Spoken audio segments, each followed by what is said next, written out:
And we just got that in time. Good morning. Good morning, lovely listeners, and good morning to our wonderful judges. It's me, Dawn Parry, here on newdawn.fm with Jukebox Judgment, coming to you live right now from our new head offices in Japan. Now, Steve Lillywhite, hello, you're coming in from Bali.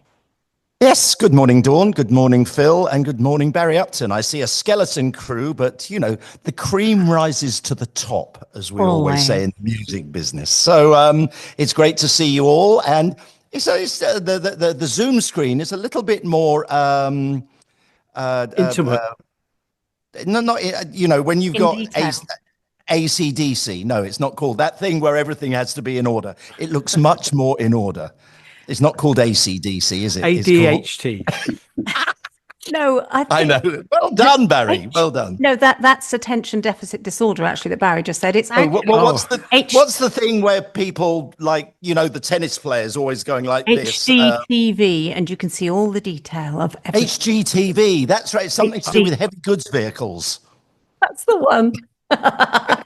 Always lovely to have you here first thing in the morning, Steve Lillywhite. Yes. And Phill Brown. Hello, Phill. Good morning. Yes, hi guys. And it's raining here, which is the first time in 4 months, so I'm rather pleased. Gosh, is it really? Yeah. And we've been in a drought. That's obviously in the UK, in Sussex. Okay, well, always lovely to have you on board. And we have Barry Upton with us this morning, coming in from Pattaya in Thailand. Yeah, where the sun is shining as usual. Blue skies, it's a beautiful day. And it's a skeleton crew, but we're going to try and put a bit of flesh on the bone. Well, I like what you're saying, Barry. I like what you're saying. Unscripted. Yes, unscripted. But the thing is, yes, it is a skeleton crew today. Having said that, we have three of the world's finest judges that are record producers, and you know, how cool does that get? And we will be able to spend a little bit more time, I suppose, per track as well if we want to. Though having said that, we do have a lot of tracks to get through too. Barry, you wanted to chirp in with? No, I was just about to say, we can have more songs. Well, and we have, indeed. We might be able to have more songs and even more as we go along. Anyway, the thing is that Luc Mornay, who was due to join us this morning, unfortunately has an absolutely belting headache, and it's not going away. So he's taken some tablets and gone to sleep. Well, or at least he's trying to go to sleep to try to get rid of it.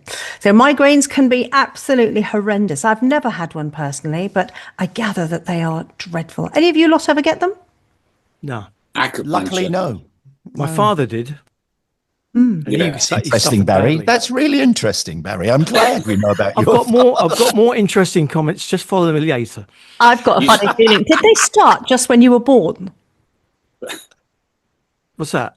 That's funny. That's funny. That was good, Dawn. I thought that was funny too, but hey, never mind. Let's move on with the very. Oh, I see. I realise what you said now. Yeah, probably. We can try and blame time. Okay, who was a good child? I know Dawn was probably a precocious young, you know, whippersnapper. I'm sure she was. What about little you, miss? What sort of a child were you? I was very good. So, Barry, I was a child. I was a dream. Well, you were okay. okay. You first, You first, Dawn. Okay, all right. I was the sort of child, apparently, I was very philosophical, and my family have always said that I would sit on the wall, look at the stars and talk about the stars and try to imagine what it was like to be all the way up there and on the stars and things like that. And always loved animals. I would rescue, we had a swimming pool in Athens, in Glyfada, and I would rescue all the birds, little baby birds that would go in there for a drink of water and they'd fall in. So I'd bring them back to life and things like that, Steve. How about you? Right, but you have a sister who was very close, so it sounds to me like that's something you did on your own, not with your sister. No, I did everything on my own. You did everything on your own. Okay, that's interesting because, you know. Okay, me, I had a brother who I teased relentlessly because I was teased relentlessly at school because of the name Lillywhite. I didn't really ever care about anything at school or anything until I picked up a guitar at the age of 13, and I got this little bit of coolness from my friends at school. And And then it was, but I've always, as John Lennon always said, they say you're a dreamer, but I'm not there. I was a dreamer, and I always thought, it's because I'm Pisces, but I don't know if any of that's true. But anyway, that's me. What about you, Barry? Well, actually, I can mirror exactly what you just said, because I'm a Piscean and I'm a dreamer, and I was very unconfident at school, very skinny, and used to get picked on a little bit. But once I picked up a guitar and started playing live, that was it. My whole life changed. Yeah. And young Philip? Well, I fractured my skull when I was 5 years old, so I missed the first part of school. So I was a bit of a wimp in my primary years. It took me a while to get going, and so secondary school, I hated school anyway. But for the first few years at primary school, I was this kind of rather fragile wimp. Gosh. Well, I knew this program would turn into a therapy session. Speaking, I think what it means is that it doesn't matter if you don't try at school. No, exactly. It doesn't. No, I suppose not. They've only got to teach you how to learn. Well, I quite enjoyed school, but one of the things, of course, was music and guitar. And the first guitar I had was as a gift from my father when I was 11, I think. And then forming a band with an old friend of mine, Helen. She'd play bass guitar and I played lead guitar, and we'd sing and harmony. Well, she couldn't really sing, so I would sing. But it was great fun, Anyway, let's move on. Let's start. Let's start this show. We don't need any more of this therapy. Oh, that's what we're here for. Yeah, I forgot. I apologize, guys, but I was just trying to stretch out the time. I think it's rather nice because, not everybody gets to know very much about any of us, really. They'll soon get to know everything about you, including what underpants you favour soon. Steve Lillywhite, I gather, on YouTube, maybe? My underpants. Well, for many years, I Calvin Klein was my underpant of choice. And then I bought a specific brand in Indonesia airport, and I loved them so much. Every time I went to the airport, I bought 4 other pairs, and they roll up very easily, so they don't take up much space. Anyway, if we're talking underpants, over to you, Barry. What sort of Dawn starts? Because I wear shorts with the inner part in it, then I don't need to wear underpants. Oh, I could never do that. I need something to firmly grip. Yeah. Don't we all? Gosh. I like the air to circulate. Well, very nice. Phill, I think we'll leave you clean as a whistle out of this one, okay? Thank you very much. Yes. Thank you. You're welcome. Right, let's move on to the first track this morning, please. This is, in fact, a band called Cry Before Dawn. And the song is called Peace and Freedom. Gonna light a little fire. Love is the word. Gonna climb a little higher to the top of the world. Gonna sing a little louder until we are heard. Wanna tell you that it's time for peace and freedom.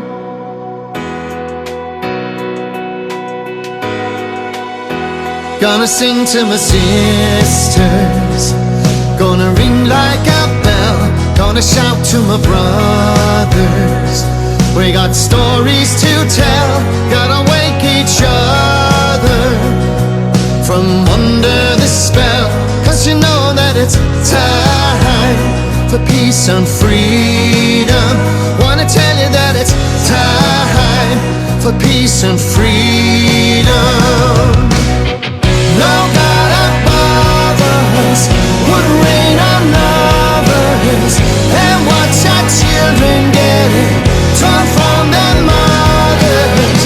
No God above you, no God who loves you would smile out on this misery. If there is peace and there is freedom.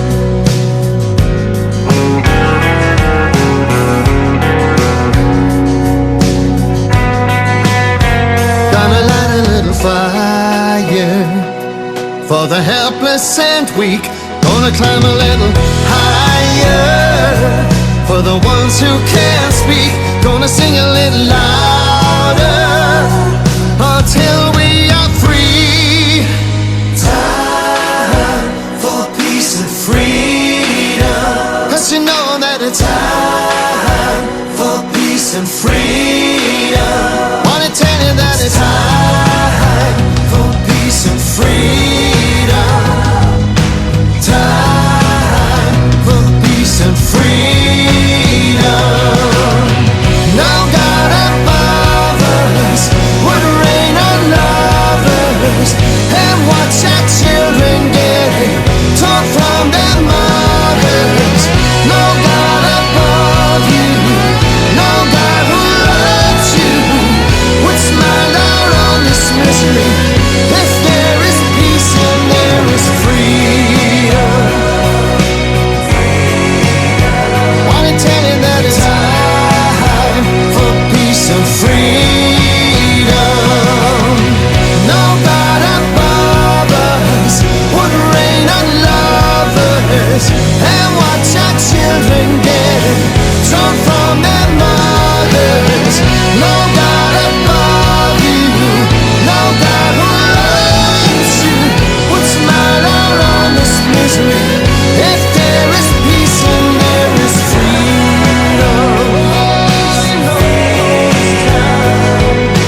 Time for peace and freedom.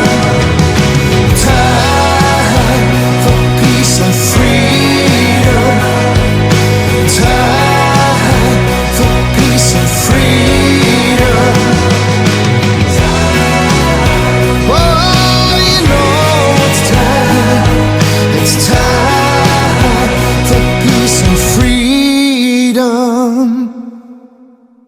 Cry Before Dawn, and that is Peace and Freedom.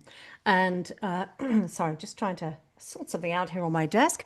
And Cry Before Dawn first formed in Wexford in 1982, combining the intensity of guitar-driven rock with the rich heritage of traditional Irish pipes and whistles. Oh, it did have that little anthemic feel to all of that there, didn't it? Steve Lillywhite, would you like to go first, please, on Cry Before Dawn? Yeah. With their track Peace and Freedom. Well, actually, I got much more of a gospel thing from it. It was the gospel chords that he used in many gospel songs over history, and in general, it was catchy. It was nice. I was trying to imagine how, we on this show we like what we hear, and then we think, how could maybe it go up a notch? And I feel like the singing could have been a little bit more emotional. It was very nice, and he sung it exactly right. But I was imagining, like, if one of the great gospel singers sung that song, it could have been, up a notch.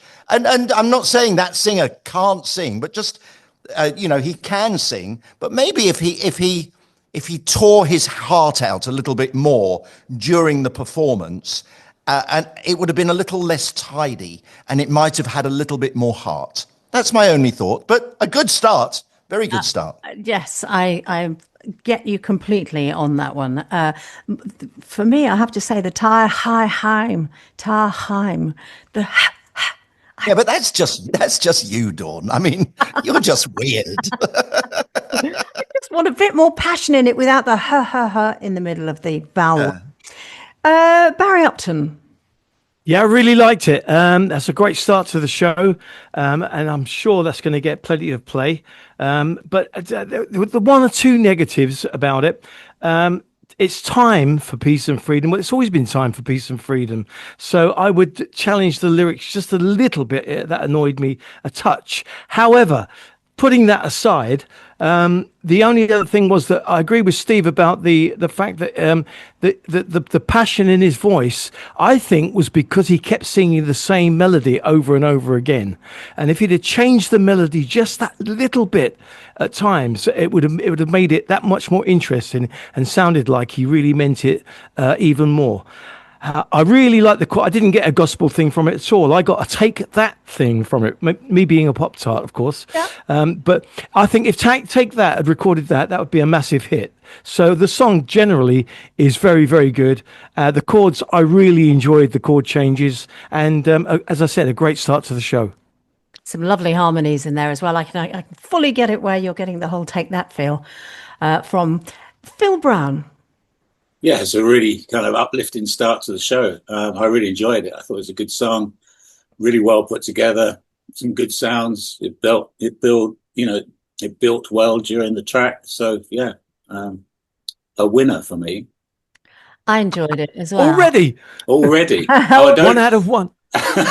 I'm not saying it's the final winner, but as a track, I thought that's it was the best really we've heard so far. Yeah, it's the best. No, it was definitely good. I was just, I think my negative wasn't a negative. It was just a personal opinion about, how you can push through a song from the hundreds of thousands of 7 and 8s in the world to the thousands of 9s and the 10s of 10s. That's all. Exactly. And a little bit of passion goes a very long way, I think, when it comes to songs. Personally, I actually feel as though that would make a terrific Christmas song, taking out possibly the freedom bit, but certainly peace and love and all that kind of thing. It had that feel to it. And Barry, there are some awful things going on at the moment. Genocide that's being blind-eyed by everybody, everywhere, by the world. There always has been. Not to this degree, not this particular one. So anyway, I think it is time to welcome perhaps a song like that as well. I very much enjoy. Oh, agree. No, I love the sentiment. The sentiment is great. Okay. We should say a quick good morning to Steve Strawhead because he's tuned in and commenting and enjoying the show already. Hi, Steve. That was Barry shouting there. I'm sure he heard you without the microphone. Okay, I can hear him shouting back. Yes, I'm sure. Okay, let's move on to the next artist we have here. These are from South Wales. They are called BreezBear and have been around for 1 year. They got together a year ago. The track is called We Love As We Were Loved, featuring Joan Hoctor.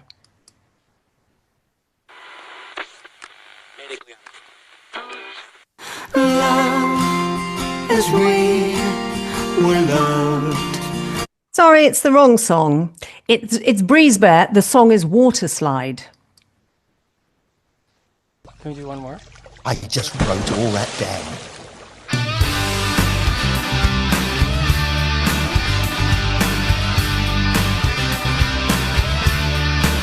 Let's talk about us.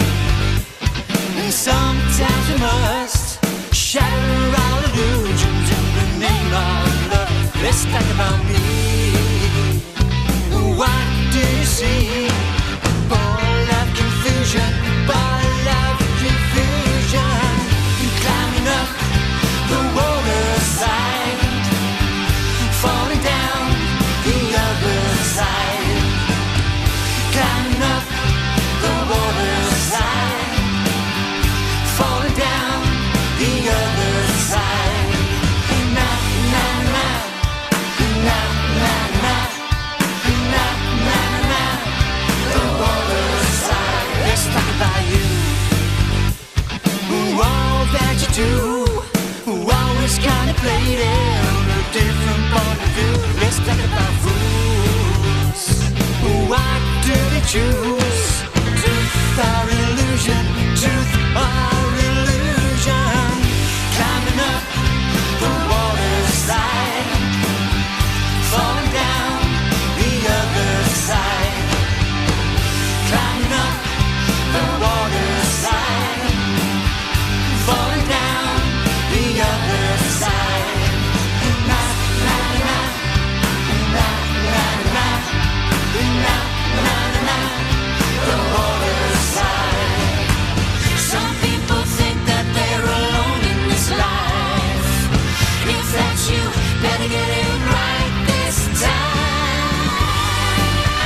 Water Slide, and that is BreezBear. And as I said earlier, that was they are a band from South Wales, and came up through a kind of chat thing, one of these groups that are doing music and stuff, and came across JUKEBOX Judgement, so submitted their track. Anyway, Barry Upton, would you like to go first, please? It was a bit messy and not very well produced. It sounded a bit like a demo. Not a particularly well written song either, with a lot of repetitiveness in the melody. That again, like I was saying about the last song, just a little bit of variation would have made it more interesting. One thing that the backing was a little bit messy, but the one thing that I think everybody can learn from listening to something like that is that the vocals should never be pushed, never be rushed. If it's a little bit lagging, that's fine. But I've had so many singers that I've produced over the years, and they all want to sing too quick. They want to go ahead of the backing track. And if they paid a bit more attention to getting a bit slightly more laid back vocal, it can be right on the beat, or it can be just slightly behind it, but not in front. Okay, thank you very much for that, Barry Upton. Phill Brown. Yeah, there's a great kind of enthusiasm, but I agree with Barry, really. It was messy. It wasn't well produced. It wasn't well mixed. And it was repetitive. That's all I have to say. Okay. Well, you can only say what you feel is the right thing to say about it. Yes, a little bit repetitive there, and I fully agree with you on that. Steve Lillywhite. Yeah, it reminded me, was it like a John Mellencamp song, or there was a song, there was a song. Da, da, da, da, da, da. Jack and Diane. Was it? No, Jack and Diane, I don't think so, because that was a brilliant song. But anyway, I digress. I completely agree about the, it's either the drummer is too slow, and we know the drummer is done to either a drum machine or a click. It's the singers are too enthusiastic. And that's the difference between 60s records and records made now, is that, then singers would, when records were made without a click track, everyone could move in the same place. But if you see what the image that you get is not that the singing is fast. That's what we think, but actually is that the song is sluggish. That is that's how it comes across to me. Having said that, that song had an enthusiasm and a joy that was lacking in the first song in a strange way, So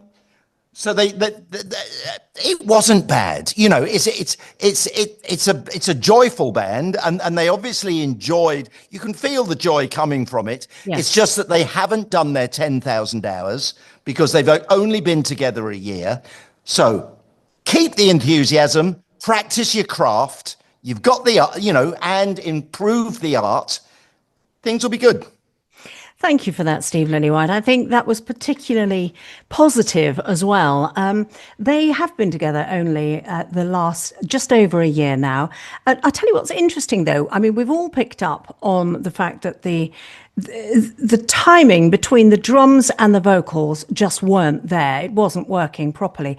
Now, I think that when we look at who's in the actual band, BreezBear are Dave Harris on vocals, Joan Hochter on vocals, Nick Wall bass guitar, and Mike Phillips acoustic guitar and keys. Now, that tells us a big thing that isn't there, the drummer.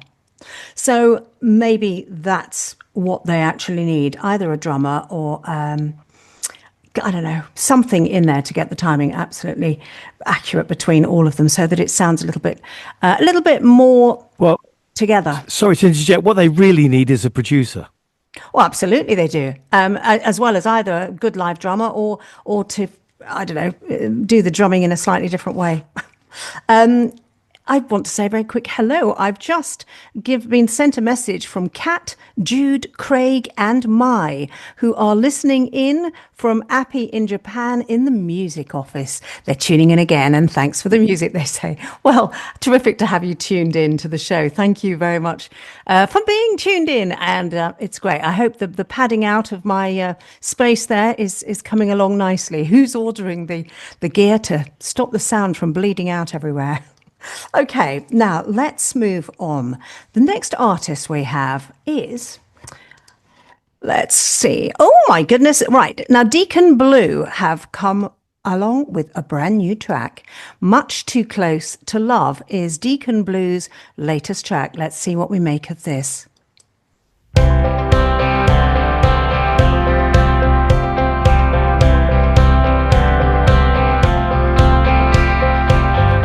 Getting late, says he's gotta go. It's not his fault, he's gotta work tomorrow. She calls him up, says he'd rather not talk about it. Once in a while, he'll stay a little longer. Tries to smile, though his thoughts don't wander. She calls him up, says he'd rather not talk about it. Here's the rules, no one explains them to.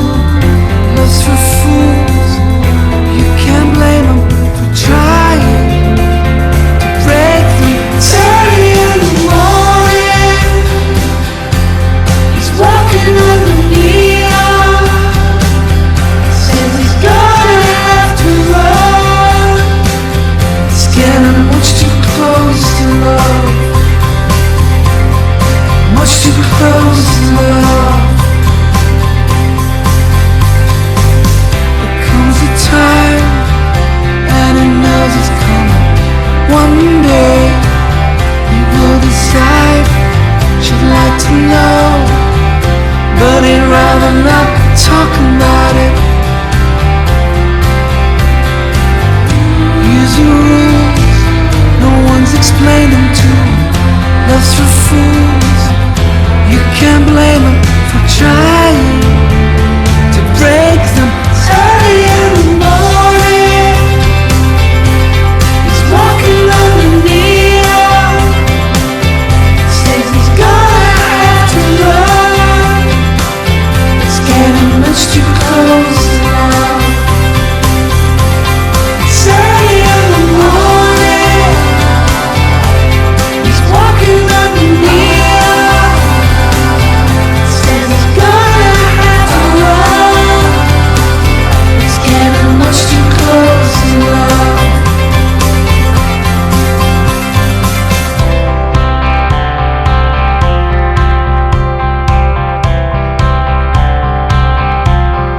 It comes back around each day.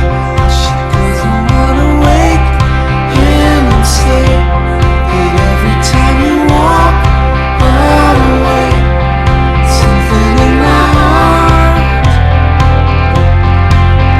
gets broken. It's early in the morning, he's walking on the neon. Says he's gonna have to run. It's getting much too close to love. It's early in the morning, he's walking on the neon. Says he's gonna have to run. It's getting much too close to love.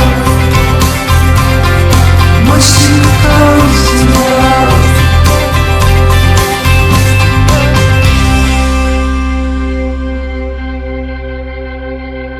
Deacon Blue, and that is their new single, Much Too Close to Love.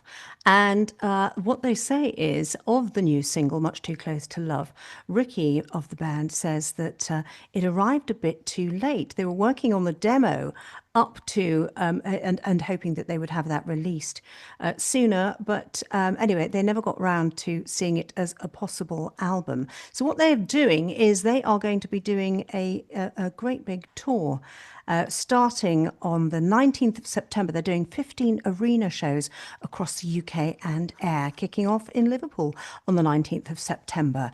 Right, now then, let's get back to the track. And so that's Deacon Blue with Much Too Close to Love. And oh, and by the way, for listeners, younger listeners who are listening right now, of course, Deacon Blue are a Scottish pop rock band, and they formed in Glasgow in 1985. And they're currently consisting of the vocalists Ricky Ross, Lorraine McIntosh, drummer Dougie Vipond, and guitarist Gregor Phillip, and bassist Lewis Gordon. So, Phill Brown, would you like to go first on this, please?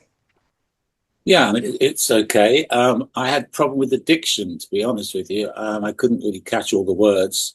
I don't know if they were woodblocks. There was something in there that sounded a bit like woodblocks, which was too loud, and I thought the drums were too quiet. But yeah, it was okay. I wish I'd been able to hear all the lyrics. It just lacked real energy for me.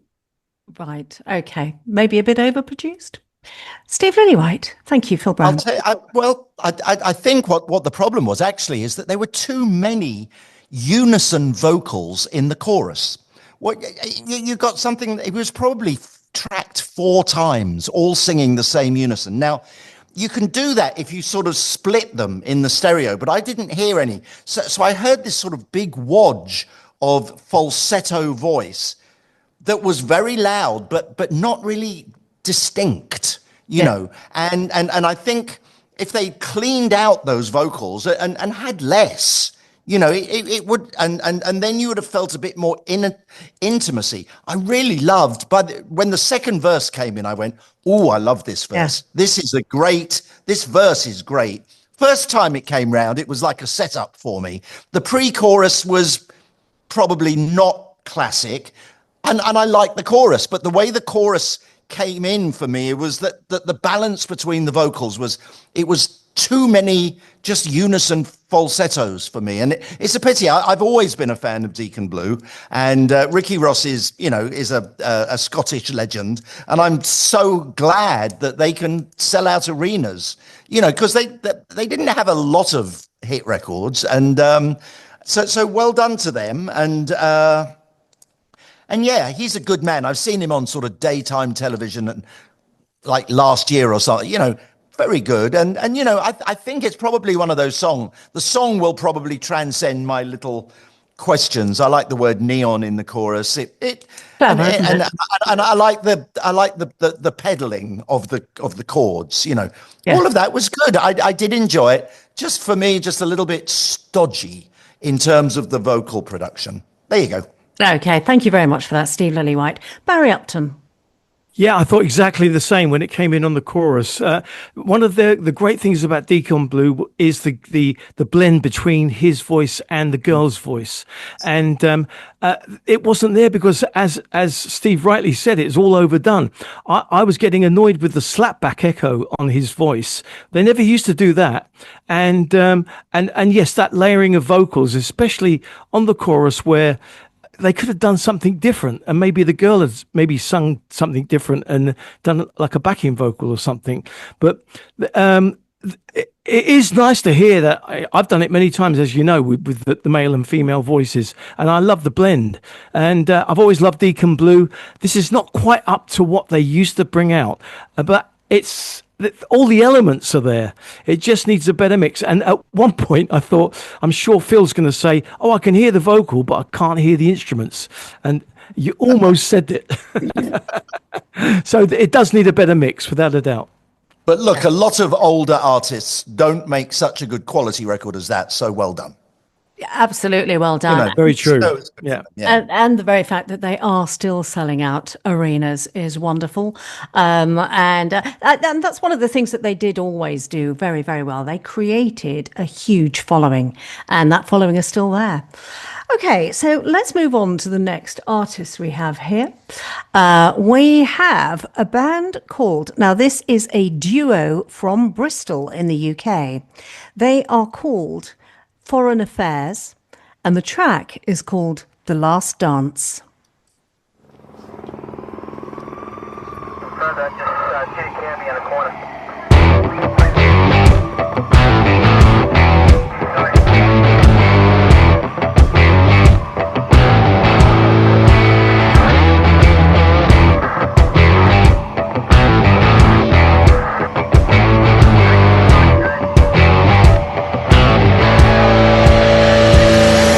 Shakedown, don't make me wait now. So get your hands up to the sky.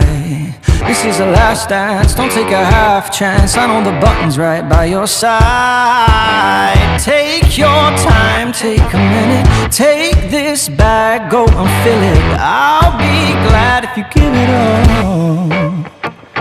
I took a wrong turn, head up a slow burns. We need money and I know a trick. It's been a hard ride, but we can get by. They'll never catch me, I'm too quick. Take your time, take a second. I'll take mine, don't be stressing. You'll be fine if you give it up. I'm alive till now, I'm a supernova. Flying high, take a shot, 'cause I'm bulletproof. All my life I've been hot, now I'm boiling over. La la, c'est la vie, what will be is gonna be, it's true.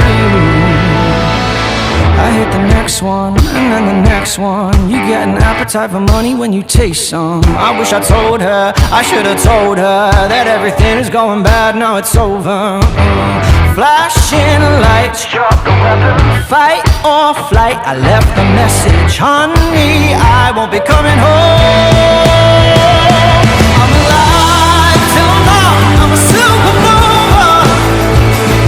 Flying high, take a shot, 'cause I'm bulletproof. All my life I've been hot, now I'm boiling over. La la, c'est la vie, what will be is gonna be, it's true.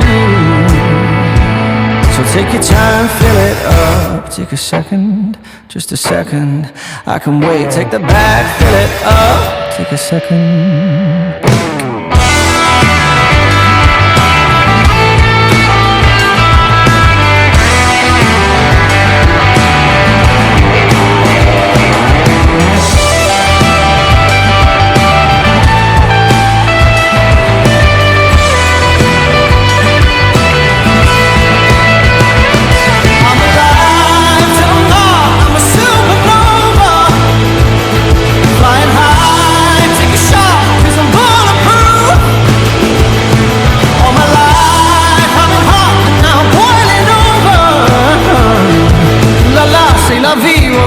Gonna be is true.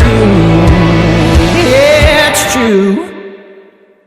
Oh, that was Foreign Affairs and The Last Dance. What a sexy voice that guy's got.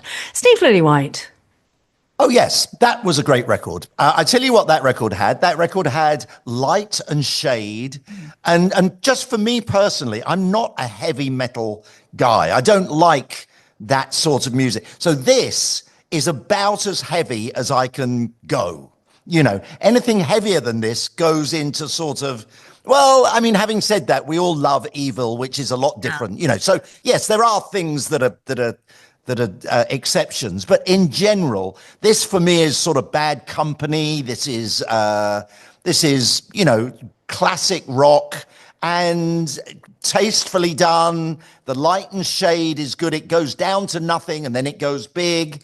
And the only thing that the nerdly guitar solo, possibly I would have pushed them to do something a little bit more classic than just, I would have said, that's a placeholder guitar solo. Do something that people can sing. The great thing about, because we'll, you know, it might start off as improvised, and we've all been in the studio where someone improvises a solo. But of course, to the listener, it's never improvised because they only hear that version, you know. So he may have improvised that, but he work apart. And you know, the diddle, that is such a cliched part of the guitar solo. You can do better than that. Rest of the song is great. Yes. Yeah, I suppose the thing is, though, that as we often get, we get the first sort of showing, if you like, of a particular track. And then what happens is that they go away and they do a radio edit. And Foreign Affairs, if I were you, to get airplay, I would actually get a radio edit done on that, because the guitar nerdling maybe doesn't need to be in there for that whole duration. I don't, or maybe Didn't seem too loud. Didn't seem too loud to me. It didn't seem too long. No, I didn't think it was too long. I just felt the choice of what it was. But it wasn't pushing the boat out enough, mate. It was okay. The record was good. The record was great. Well, I liked that whole sexy vocal and the bass line. It was good. Barry Upton. Yeah, vocal was very good. The general track was put together very, very well. The things I didn't like was, I totally agree with Steve about the guitar solo. When he went diddle, diddle, diddle, diddle, diddle, I thought, now, come on, try something a bit more clever than that. It was a little bit too much reverb on the vocal for me, because the drums were quite dry, so they didn't quite match. They didn't kind of marry together so well. I would have liked to have heard a little bit more crispness on the drums as well. They sounded a bit boxy in my headphones. I don't know about anybody else, but these are little things that can be improved, and they could get a good record out of it, because generally it was good. Thank you very much for that, Barry Upton. Phill Brown. Yeah, it's kind of been said. I mean, I think it's a really good track. I really love the verses. I thought the whole, sound sparseness, his vocal was great. The chorus, I'd like a little bit more focus. I'm not quite sure on what on the first listen, but the choruses I thought could be better. But overall, yeah, a very good track. And I can hear that on the radio as well. Yes, absolutely. But maybe with a slightly more creative, inventive bit of noodling rather than the noodling that's... It had energy, though, didn't it? It had good energy. Yeah. The whole track had energy, and I loved the abrupt finish. I loved the whole entree into the song to start with. It was great, really, really good. And as I say, the word for me in that is actually sexy, really sexy sound all around. Okay, well, we don't get stirrings for like you do, Dawn. But I understand what you're saying. But you do when it's a female vocal sometimes. But in this, no, we're men. We don't have a choice of colour. We don't. I mean, we don't care about curtains. We don't care about so many fucking pillows on the bed. We just don't care about. No, I don't care about pillows. I don't like. There have been records where I get so many pillows on the bed. Why is that, guys? I don't put loads of pillows on the bed. I don't know why. We've gone back to therapy now. I don't know. Yeah, Steve, you're obviously in the mood for therapy today. I don't know why. I'm in the mood for therapy. Giving it. That's what I'm in the mood to do. Give the therapy. Giving therapy. Okay. Ladies, everybody remove cushions. Actually, that's all the designers doing all of that. I think they just put out the images and people copy them. They're stupid. If you've got to throw them off the bed all the time, it's daft. Anyway, should we move on to the next artist? Yes. We'll just put the therapy session to bed, boys. Okay. Right. Now, this is Jonny Morgan and the Moral Support. And the track is called Play Us One. Oh, Play Us One. It looks like there's something else in there, but I can't see it. Well, we'll find that bit out in a moment. Jonny Morgan and the Moral Support.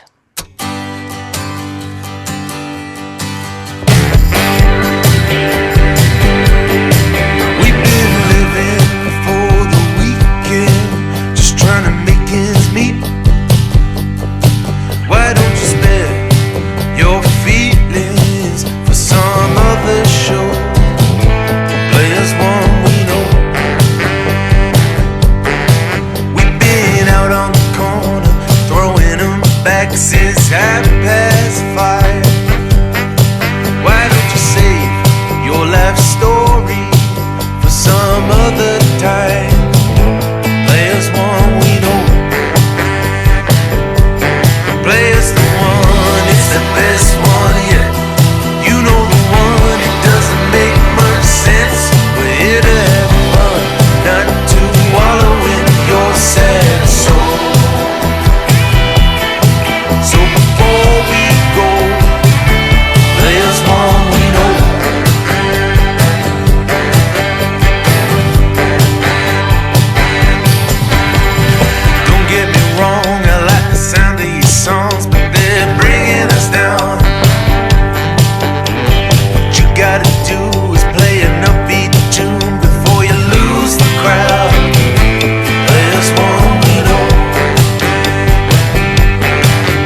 sense. We're here to have fun, not to wallow in your sad soul.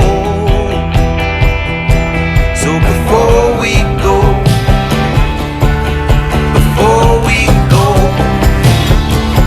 so before we go, let's walk, you know, let's walk, let's walk, let's walk, let's walk,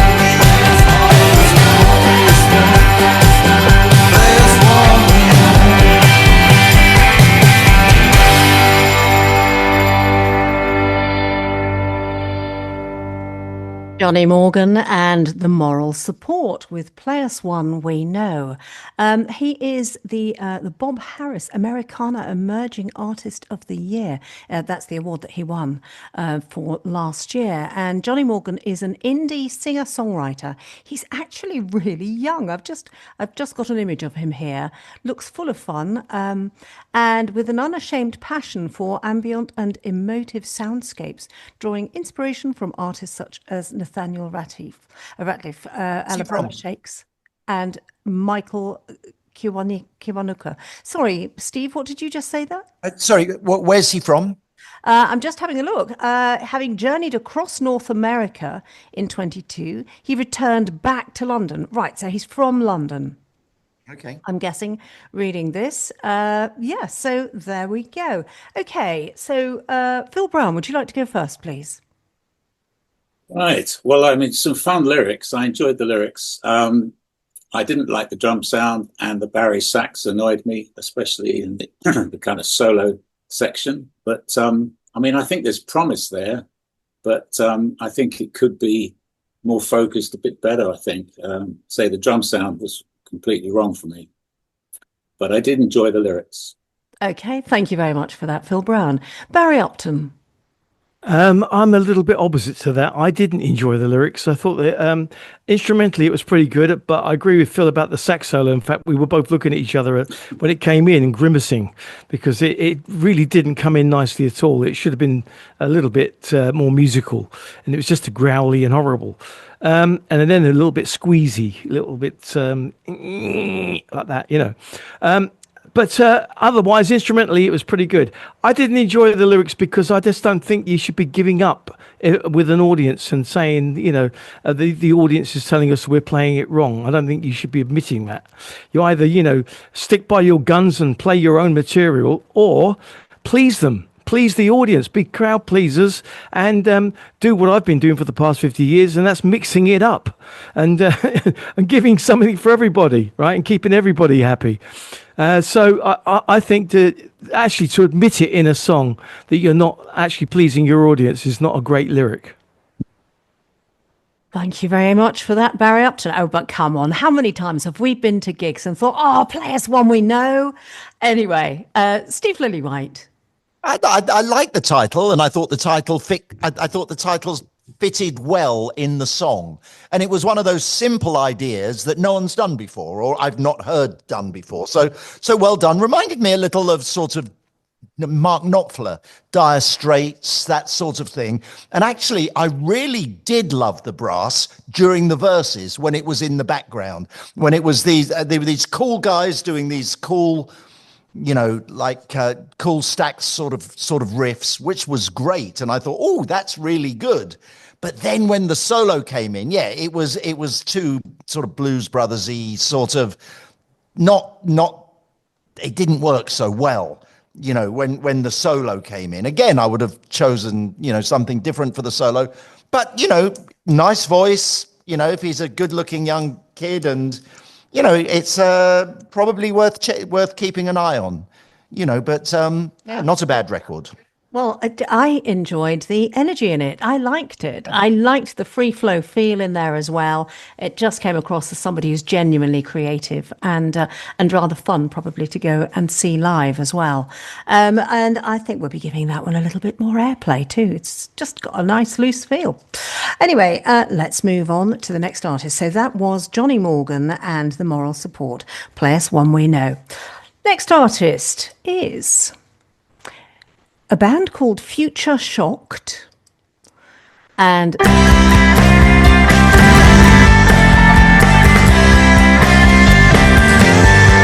Stop, stop, stop. It's all running away with itself.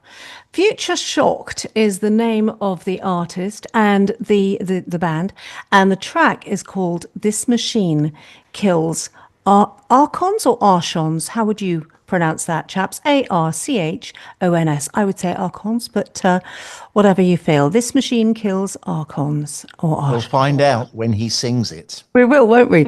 Future Shocked. Hopefully. Let's go back to the original. If we can get it to play the original way. No, we can't. We're going to have to drag this backwards. See, sometimes these things are just designed to cause mayhem. Oh, great. It's not going to want to do... here we go. So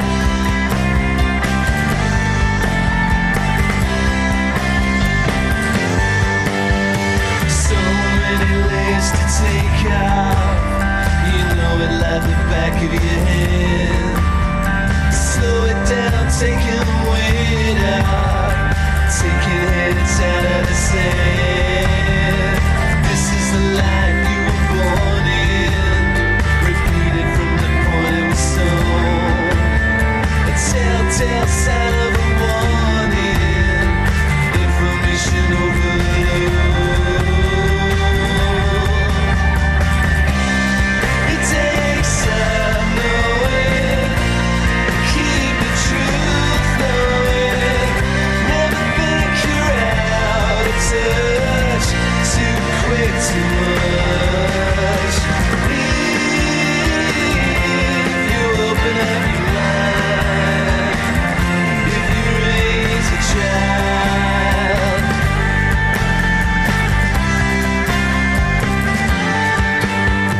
turn to face the strange.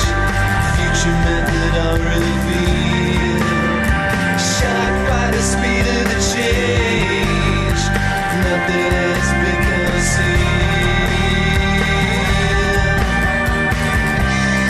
It takes time knowing. Keep the truth flowing. Never think you're out of touch. Too quick, too much.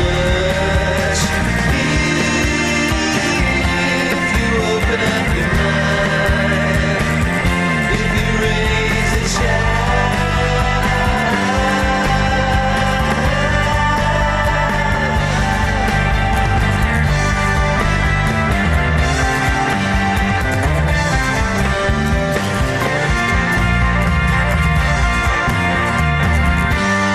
It takes time knowing. Keep the truth flowing. Never think you're out of touch. Too quick, too much. It takes time knowing. Keep the truth flowing. Never think you're out of touch. Too quick, too much. If you open up your mind, how many more times? Open your mind. Open your mind. Open your mind.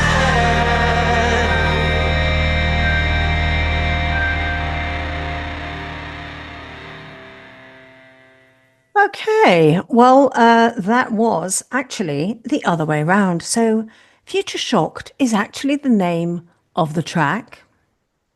So let's put a little reversal arrow on everything we've written down. And it's the band's name, This Machine Kills Marchons or Marcons. And it is, their shortened name is TMKM. So let's call them TMKM then, for the sake of this, after all that. And who would like to go first on this one, please? Steve? Steve Lillywhite. It was sort of, honestly, this sort of music I've heard done so much better. Bands like Interpol from America are fantastic at this. It's, it comes, it's on the what's that, the sort of tree, the genealogy tree from Joy Division. It comes from that of just going dan dan dan dan dan dan dan dan dan like that. And, it was sort of early punk style. The guy's voice didn't sound great to me. It didn't have too much personality, and the melody, it was just a bit brown, just a little bit brown. And sometimes those songs need to have, if they're brown in general, they can have flashes of color to keep you into the song. But this one didn't really have the flashes of color coming in. Just there you go. That's my beige. Yeah. Great analogy. But we've all worked in brown studios. God, Rack Studios was terrible brown. Ugh, oh my God. Okay. Thank you very much for that, Steve Lillywhite. Just a sec here, because they are... TMKA is the moniker of singer-songwriter R.P. Warrington, based in the UK. And This Machine Kills Archons has previously released 3 officially received EPs, showcasing, I've not come across them before at all. A unique blend of retro flair, it says here, and modern insight. Oh, we're not feeling it with that one. Anyway, and they are... It's a great name. It's a great name. From the UK. Well, it is, as long as you... This Machine Kills. Yeah, how to pronounce it, I guess. Barry Upton. Thank you, Steve. Barry Upton. Well, I saw you start to put your glasses on, and I was thinking about it. I must admit, earlier on, I thought, oh, this is not very good. And then I persisted with it only because there was something about it that I liked. And I think it was the style. I thought the style, this could be really good. And then by the end of it, I'd sussed out what was wrong. And that was, there were so many things that they'd scored own goals on. They hadn't really got any clarity there, so it was like a complete mess. It was like a dirge. No, not a sturge, a dirge. That's it. And it could have been a lot clearer. I couldn't understand what he was singing about. So lyric-wise, they scored an own goal on that, because if there was something interesting in Future Shocked, it didn't come out. But if those things, if the instrumentation had been a lot clearer, and if he'd had a lot more personality, as has been said, with his voice, and the lyrics were clearer, I think we could have got something from it. Okay, thank you very much for that, Barry Upton. Phill Brown. Yeah, I thought it was all rather grey, lackluster. I have no idea what the song was about at all. I couldn't grasp much of the lyrics. His voice was pretty boring. So, yeah, not for me. There was something melodically that reminded me of another song, and I can't think what song. Maybe Barry will pick up on it. You've got the same loop in your head, haven't you? Yeah, I can't think what it is. But anyway, I can't think what it is either. But suffice to say, it's not original, because both picked up on that one. Barry will come back with that, whatever it is.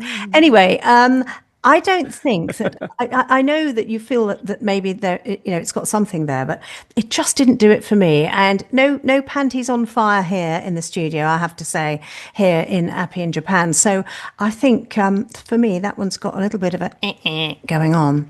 Let's move on to the next artist we have here. So this is Ben Reel, R-E-E-L, with a track called I Will.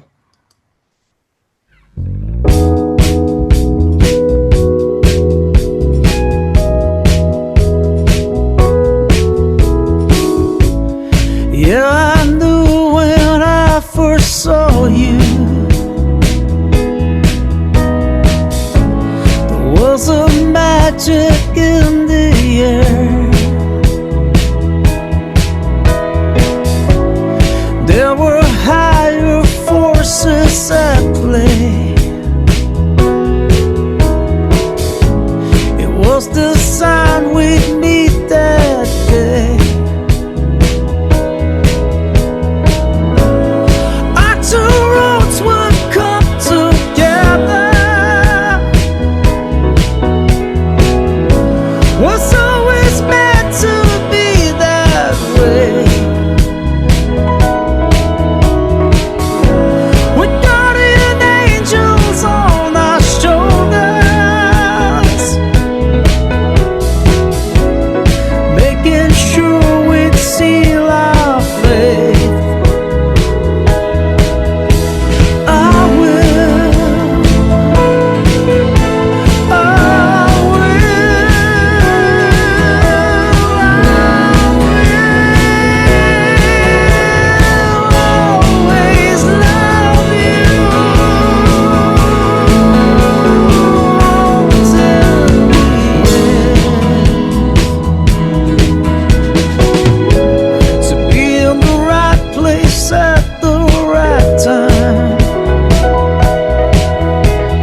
Ben Real with his track I Will.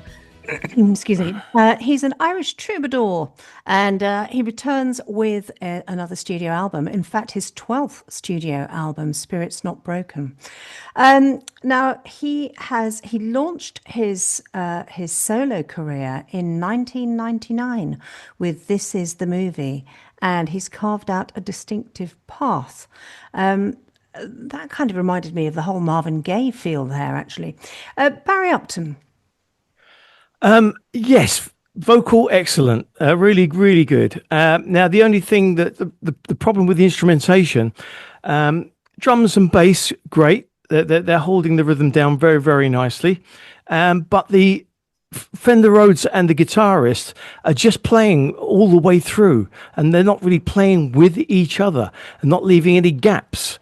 And it sounds to me like they've just brought them into the studio and just said, just play throughout that whole song. Here's the chord sheet, and just play. And they've not really thought about it. And if they'd rehearsed, I think, a little bit more and maybe got a better arrangement, that would be a great record, because it's a good song. Got some nice chords. I love when it goes to that minor chord on the chorus, on the I Will. Very, very nice. But it just kept annoying me all the way through that the guitar and the Fender Rhodes were not playing together, or not leaving spaces for each other. Now, if you go to Nashville players automatically do that. They leave space for each other, and that's what his musicians need to learn, is just to do that. Otherwise, it was a good song. Okay, thank you very much for that, Barry Upton. Phill Brown. Yeah, I'd agree with a lot of Barry said. I thought the vocal was great. I thought the drums were really annoying. I didn't think it was programmed, but it just, kept the same thing all the way through. I agree that the Rhodes and guitar were just clashing with each other. But I think that, potentially there's a really good song in there. It just needs some focusing and and get rid of stuff and change the drums. Yes, of course. Okay, thank you very much for that, Phill Brown. Steve Lillywhite. I have a question. Did you fade it out, or did it fade out naturally? No, it faded That's how it did fade out. Yeah, you were right. It reminded me of the sort of slightly Marvin Gaye sort of thing, which I found very attractive. I mean, certainly, a voice is what counts, and the kid's got a great voice. I mean, he's not a kid. He has a lovely voice, and it had a lovely sort of old-fashioned feel about it, in a way, which I liked. And I get what the boys are saying about, I mean, what it is that, the guitar and the Fender Rhodes, it's what I said earlier. It's like they were jamming, but we don't know that because we just hear it as parts, and they didn't sound so much like parts to me. It just sounded like two guys jamming along to the song. Yes. In places it improved it, in places it didn't. It was maybe records could have been made like that back in the day. I'm not sure, but there was something I really liked about it. It sort of took me in a romantic place, Dawn. I have to say, I know you like the big, dirty, gruff, sort of hairy rugby player type vocals, but personally, I go for the more ethereal, more gentle sort of singing. I think that just shows the sort of men you like compared to the sort of men I like. There you go. You're so naughty, Steve. Look, now, I'm very, very picky with what I like and what I don't like, I can tell you. You like cauliflower ears. Come on, you always did. I enjoy the game of rugby, not the fellas. Steve likes his cauliflower ear. You love Steve likes his men like he likes his coffee, strong and black. Exactly. Okay, well, let's move on. Cold, no, like my women, cold and bitter. Here's the therapies here again. I'm saying nothing. Right, let's move on. That was Ben Real and the track I Will. He's also a revival artist, so qualifies for the revival chart voting pool. So I will make sure that goes into the revival chart voting pool. We've had 3, in fact, already today that are revival chart artists with their submissions. So that's pretty good stuff. Okay, let's move on to the next artist, please. This is Beyond Aram. And the track is called Love's Great Fairy Tale.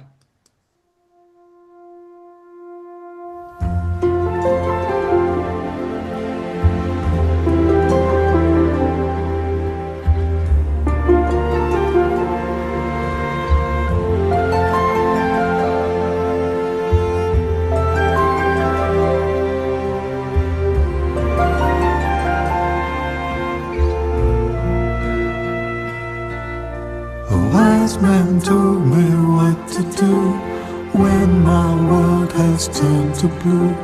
There's a door I must look through.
Have a happy end.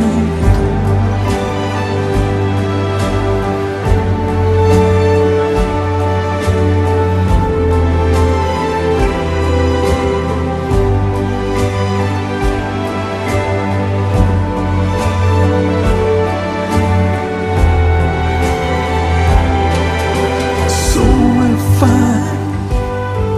think to that day the hill, what he said in that short time stays with me still. There's a path you must tread with your soul to a place where if you open your mind, it'll make you whole.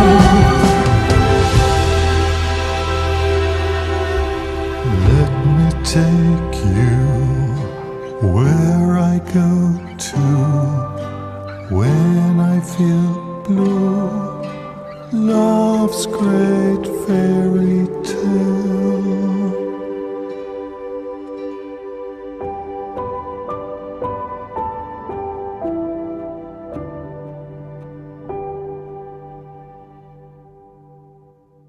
Wow, got a bit spellbound there. That's Beyond Aram, who has in fact put things before us in the past with the track Love's Great Fairy Tale. Barry Upton, would you like to go first on this, please? It kind of reminded me, but not in a great way, of teenage excerpts from a teenage opera. That's it, Keith West from the 60s, which I absolutely loved. But it didn't have the same character and it didn't have the same light and shade. I couldn't really understand what he's singing. I think the vocal needs EQing a little bit better so that it cuts through and you can actually understand every word. But I didn't really get the lyrics. It sounds nice musically, very, very nice. Sounds like a show song, but it needs a little bit more character in it and a bit more light and shade for it to be a good radio record. Okay, thank you very much for that, Barry Upton. I'm trying to find a little bit more detail out about Beyond Aram, but I'm not actually finding things other than, enjoying him enjoying using Budapest Art Orchestra and people like that for some of his tracks. Okay,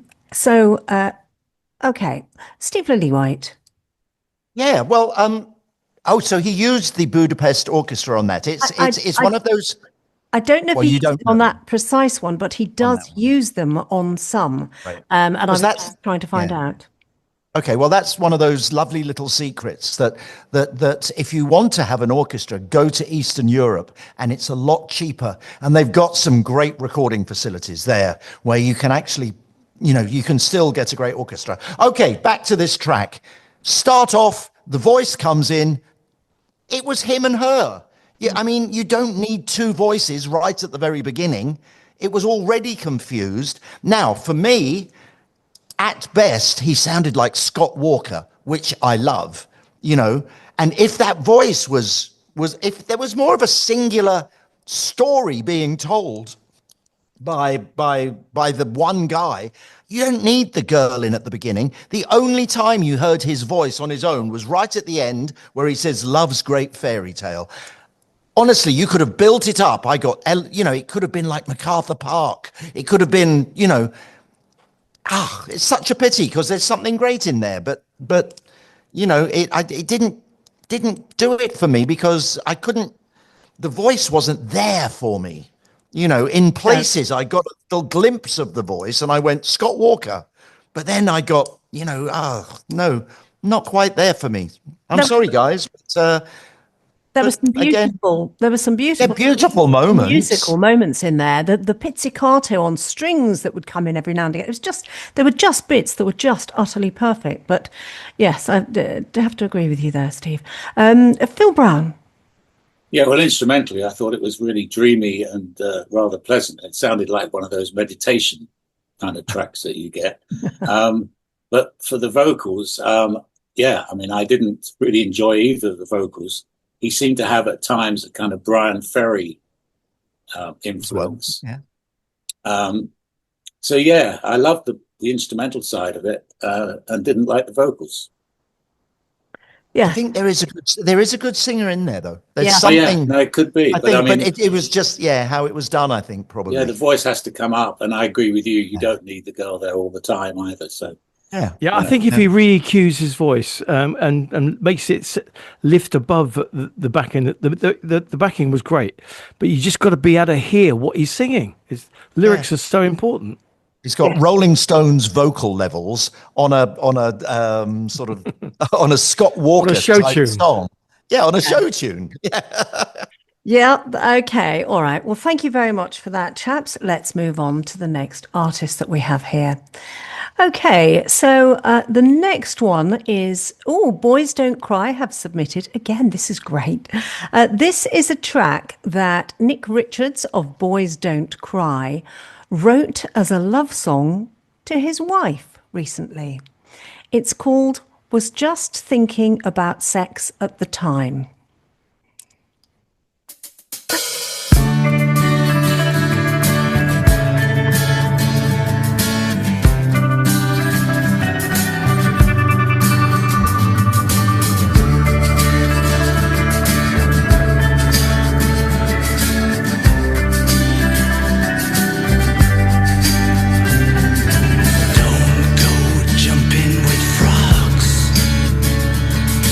Don't go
Well, that is quite the imaginative, quirky love song to write for your wife, I would say there. That's Boys Don't Cry with Was Thinking About Sex at the Time. Okay, who'd like to go first on this one? Phill Brown. Phill. Well, I don't. It's tricky. This. I think they're becoming a one-trick pony in a way, because we've had the last three songs were blowjobs, tits, and now it's sex, and it kind of is funny, but it kind of gets boring after a while. I'd like to hear him write a song that doesn't include any of those things. The one last week with the tits, we all said was a one-trick pony. This I can hear on the radio. I mean, this is a better song than that. But and that I enjoyed the verses and some of the kind of lyrics. But yeah, I think he's going to be. It's dangerous. He's going to be pigeonholed as a bit of a novelty act if he carries on like this.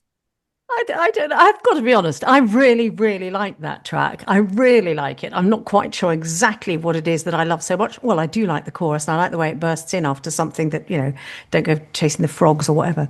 But that's me. So it will get airplay from me anyway. Barry Upton.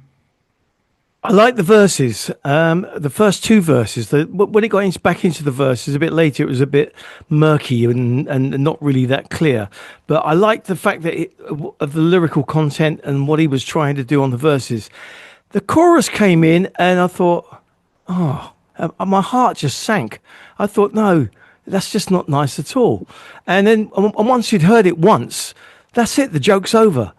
And it's exactly what Phill said. It's a one-trick pony. So if it had worked on those verses and then done something nice going into the chorus that would complement the verses, but not be so against it like he's done, I really, really didn't like it as a whole thing. Okay, thank you very much for that, Barry Upton. Okay, Steve Lillywhite. Well, okay, I mean, this is my favorite one of theirs. There's no question about it.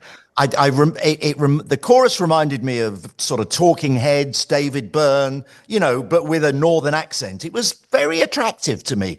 Now, the first verse, I really liked that slow, that quiet, breathy thing. And the way the verse went into the chorus was great for me. All that good. The second verse should have been just a little bit less breathy. And he should have grown the vocal in the verses. So instead of, if you think of the first verse as a 3 in terms of how he was delivering it, the second verse should have been a 5 and the third verse should have been a 7. So you get the vocal closer to the chorus vocal every time the verses go in, and you would have got a little bit more of a feel of the song building. And I love the middle instrumental bit, the da da da da da, you know, the police car in the back. You know, I would have had that louder. I thought that was a great hook. You know, a lot of great. I thought it was great. I mean, it was unusual, but I found it attractive. Yep. Thank you very much for that, Steve Lillywhite. I have to say, I loved it. I really enjoyed the juxtaposition, I suppose, of the verse and the chorus, especially when it first came in. It was good. And it reminded me a little bit of a crossover between punk and, you know, and maybe the more recent stuff from Talking Heads and so on. I loved it. It's really good. Very, very good. Okay, let's move on. So that was Boys Don't Cry with Was Thinking About Sex at the Time. Let's move on to the next artist we have here. This is David Guez or Guez, Guez. And the track is called The Price of Illusion.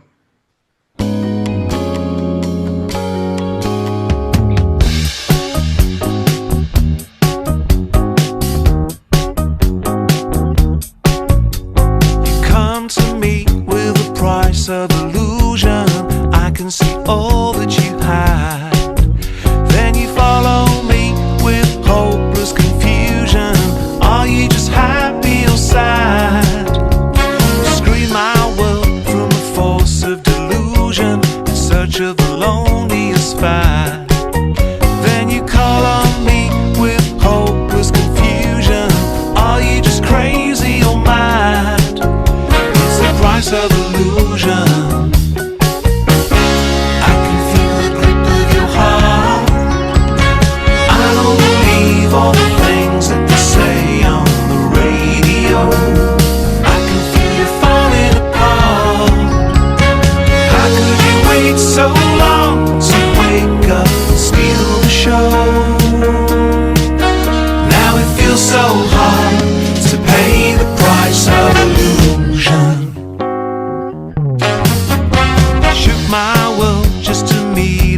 border, Saturday 1805.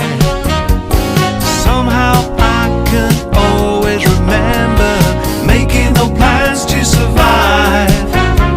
We cruised in the air, it was light as a feather, jump in the boat to arrive. Then midnight came with a change in the weather, hoping to keep us alive. Oh, it's the price of illusion. I can feel the grip of your heart. I don't believe all the things that they say on the radio. I can feel you falling apart. How could you wait so long to wake up and steal the show? You never used to know. Price of illusion is something to lean on. What are you waiting for? A radical leaning, a life to believe in, or someone to open the door. Why don't they leave me alone? Why don't they leave me? Why don't they leave me alone? Why don't they leave me? Why don't they leave me alone? Why don't they leave me? Why don't they leave me? It feels so hard to pay the price of illusion. Of illusion. I don't believe the world is any better. I don't believe the world is any better. It feels so hard to pay the price of illusion. I don't believe the world is any better. I don't believe the world is any better. It feels so hard to pay the price of illusion. I don't believe the world is any better.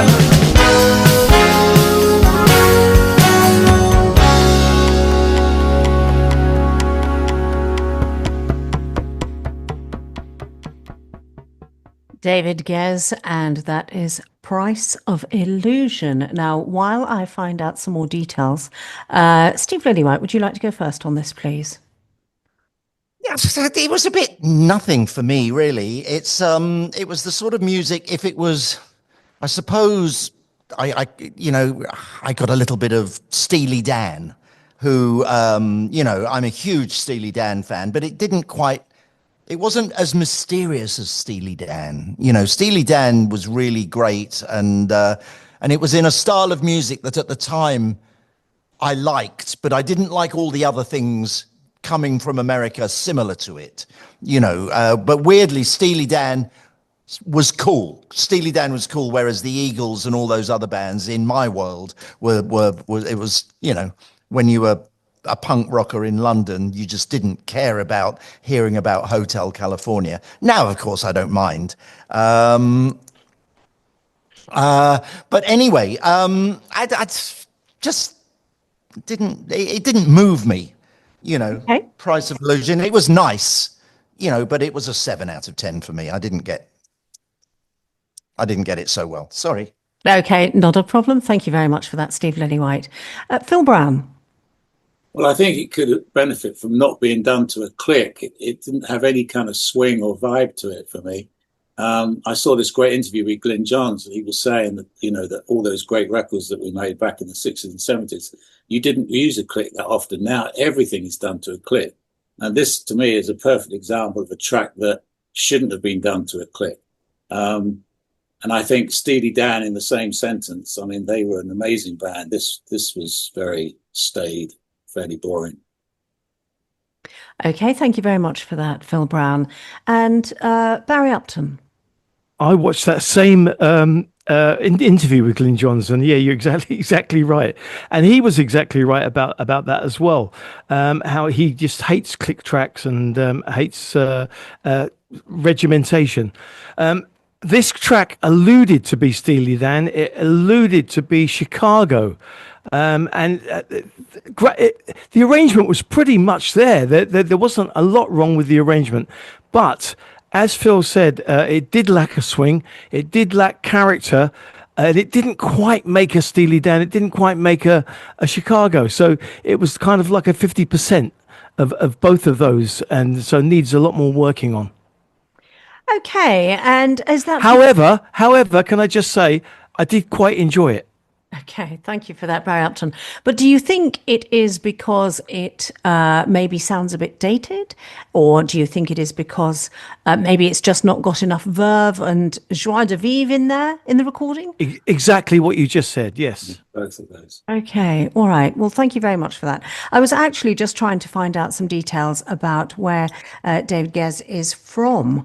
And it doesn't seem to be in the on his website. I can't actually spot these things straight away, but I was wondering whether or not he was in fact the British tennis player from years gone by, but I don't know whether he is or not. I couldn't tell you.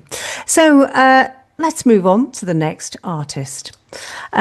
This is where are we here? This is Saint Doval, or Doval, Doval, and the track is called Kids of Our Time. I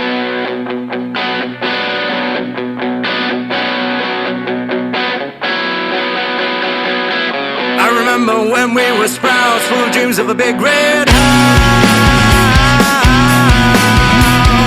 Growing up when the stars came crashing down. Left right in the middle of doubt, in a wound size still full of miles. Waiting for the day they push us out of the town. She said, I don't know if it's ever enough what I'm giving. He said, I don't know if it's ever true what it's written.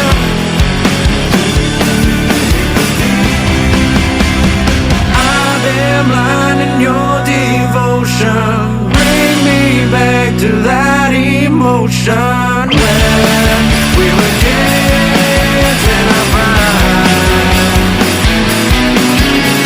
The past is gone into the ocean, the waves bring back the rock's erosion. Now we're just beams of the time.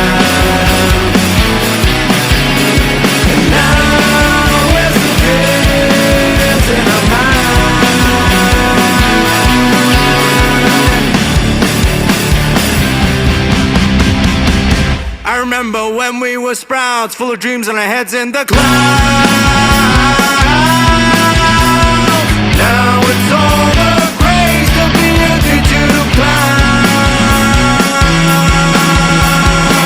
Left right in the middle of doubt, what is real and what is a lie? Waiting for the day where we all turn it around. She said, I don't know if I'll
Saint Doval, and that is Kids of Our Time. Barry Upton, would you like to go first, please?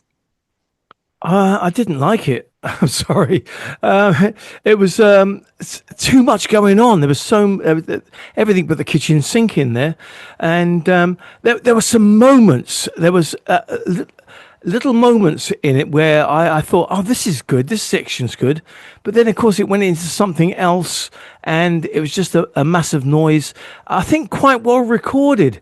In general, it's just that there's too much going on for me. Sorry, too much for my head.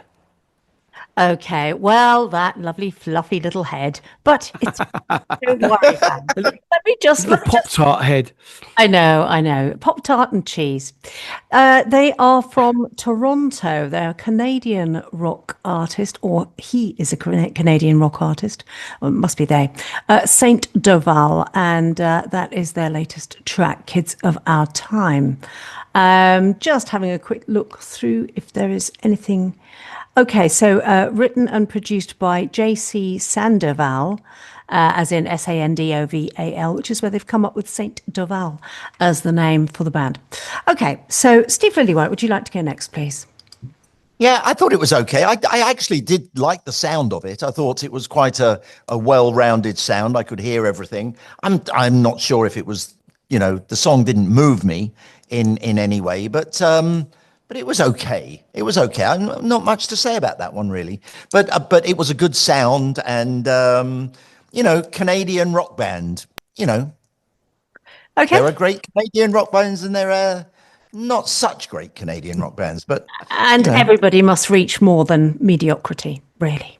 Exactly. Yeah. Thank you very much for that, Steve Lillywhite. And Phill Brown. Well, on the positive side, it was nice to hear a band playing live. Possibly without a click.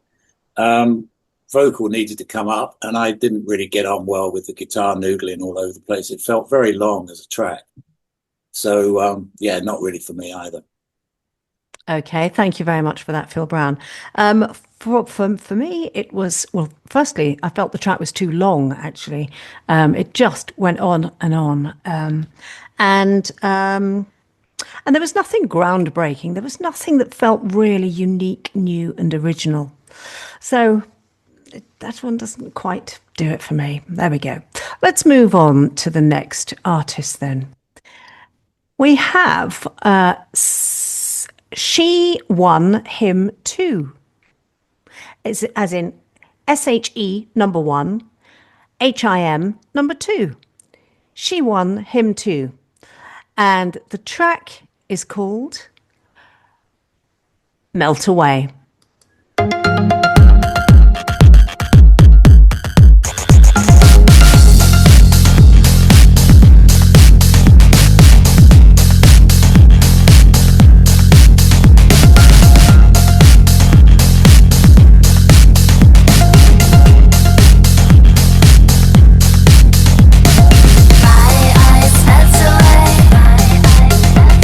It takes me by surprise.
She Won, Him Too, and that is Melt Away. They are a duo from Cleveland, Ohio. And I wrote Melt Away in that style of a love song. Oh, sorry, in the style of a love song, says vocalist Cassie Bishop. It's about when you've hardened your heart, but life jumps in and brings someone unexpected into your world. Someone who makes you release all your preconceived notions. There we go. Okay. Steve, would you like to go first on this one? I will. It seems to me that, when records like this were successful, it was part of a movement.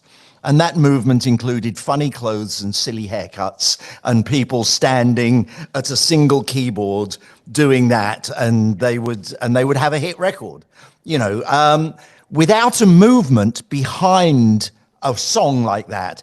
I'm not sure if it'll get much, traction,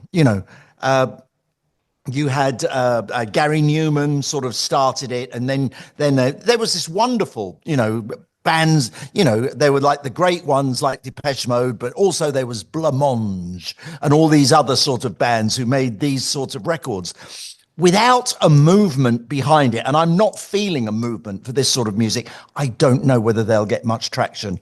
It was okay. Okay, thank you very much for that, Steve Lillywhite. Phill Brown. Well, I had a lot of problems with the diction, and I didn't really hear what the song was about. So it's interesting that you filled us in. To me, it just sounded like a Boney M B-side. Okay, I can get I get exactly what you mean there. Thank you for that, Phill Brown. And Barry Upton. Well, there were some great Boney M B-sides actually, and they had a lot of melody to them, and they were always really well produced. Yes, this sounds like an early '80s Human League style song, but without the melody, without the great tune.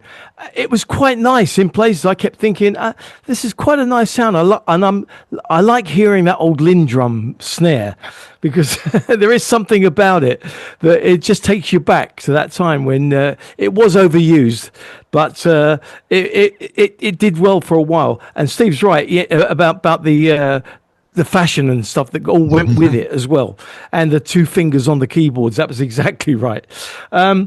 It was okay. This is okay, but the thing that lets it down is first what Phill said about you couldn't really feel part of the song because you don't really know what the song's about. She was working as a waitress in a cocktail bar. A line like that draws you in, and that's what this needs, is a line like that to start off with, that's going to give you a story, that's going to draw you into it, and then you could enjoy the music, and it needed a lot more melody. Okay, thank you very much for that, Barry Upton. Okay, well, what did I think? She Won, Him Too. Actually, it was really sorry to the artist from the US there, but I actually found it really quite monotonous, if I'm really honest. And we have, as you said earlier, Steve Lillywhite, we have kind of heard all that before. It's been done. Let's move on to the next artist we have here, and this is Hardwicke Circus is the name of this artist, and the track is called Hollow.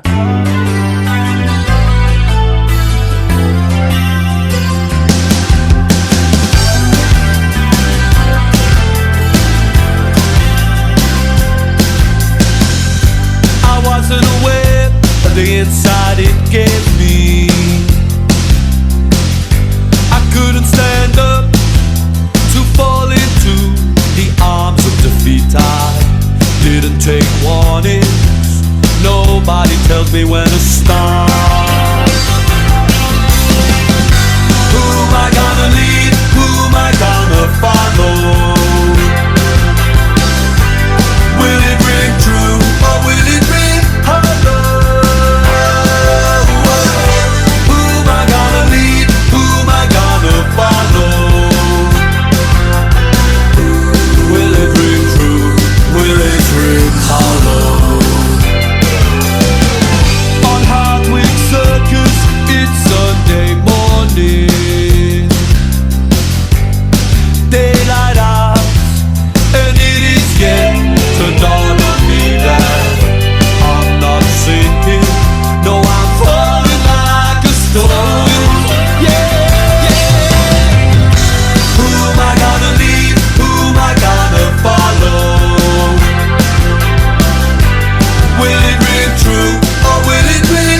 That's Hardwicke Circus, and the track is called Hollow.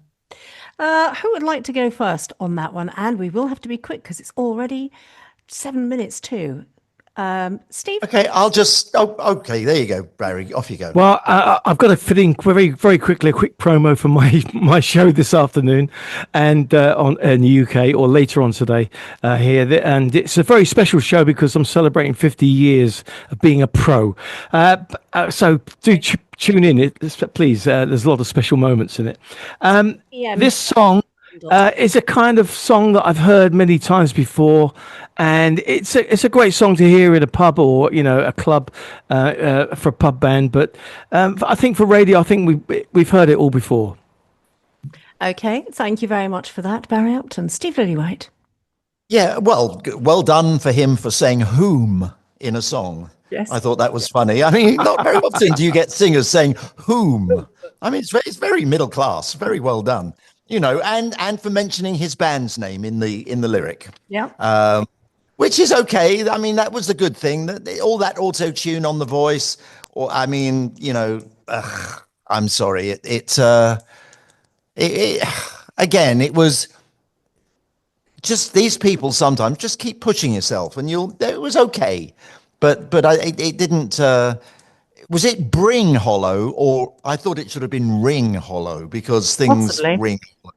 Yeah, I don't know. But anyway, it's okay. Not my winner. On to you, Mr. Phill Brown. Okay, thank you very much for that, Steve Lillywhite. I should also say that they've supported Ian Hunter and that they are managed by Dave Robinson, the former co-boss of Stiff Records. Oh, Phill that's Brown. how I know about the song. That's how I know about that. I remember Dave sent me the demo. Yes. No, it was Okay. good. I mean, Dave Robinson's a great man. Okay. And I've known him for. Do you know Dave Robinson, Phill? Yes. Yeah. I'm surprised he's involved with this. For me, I mean, Hints of the Police. I didn't really like the vocal that much. We've heard it all before, as you said. So not really for me. And I'm surprised Dave is involved because he's made some great records. Okay, thank you very much for that, Phill Brown. Now, what I would like to do next is, so that was Hardwicke Circus with the track called Hollow. What I'd like to do next is I would like us to each put in our votes for whoever we believe to be the most deserving winner of today's show. We've highlighted 13 artists. Steve Lillywhite, would you like to go first, please? Okay, quick shout out for Deacon Blue, well done. For Ben Reel, I thought that was good. For Boys Don't Cry, made me laugh. But for the winner for me is Future Shocked. And no, hang on. No, not that one. No, what was the one? Foreign Affairs. Sorry, Foreign Affairs. Okay.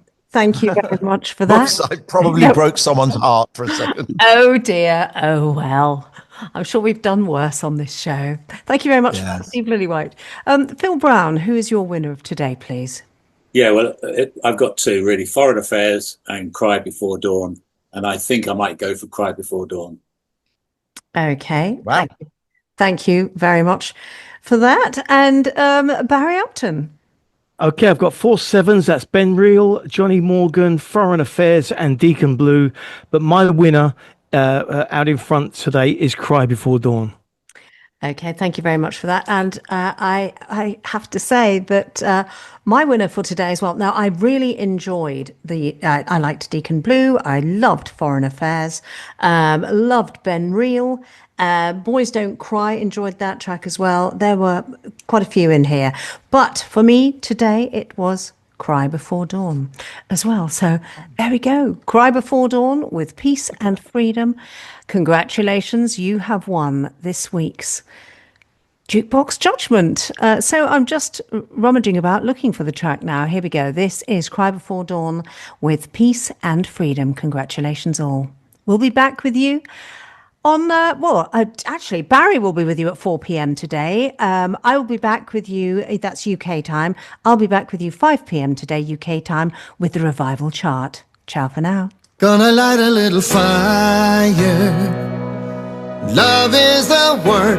Gonna climb a little higher to the top of the world. Gonna sing a little louder until we are heard. Wanna tell you that it's time for peace and freedom.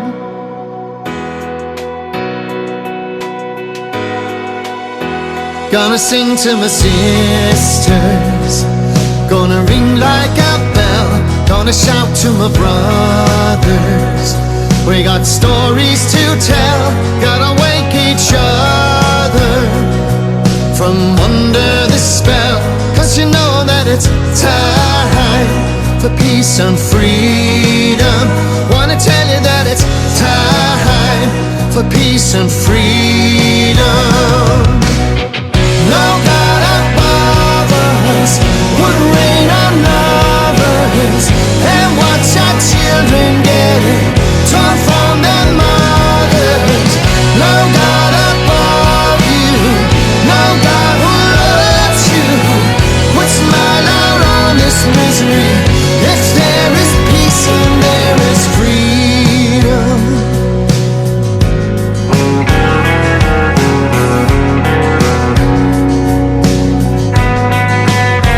Gonna light a little fire for the helpless and weak. Gonna climb a little higher for the ones who can't speak. Gonna sing a little louder until we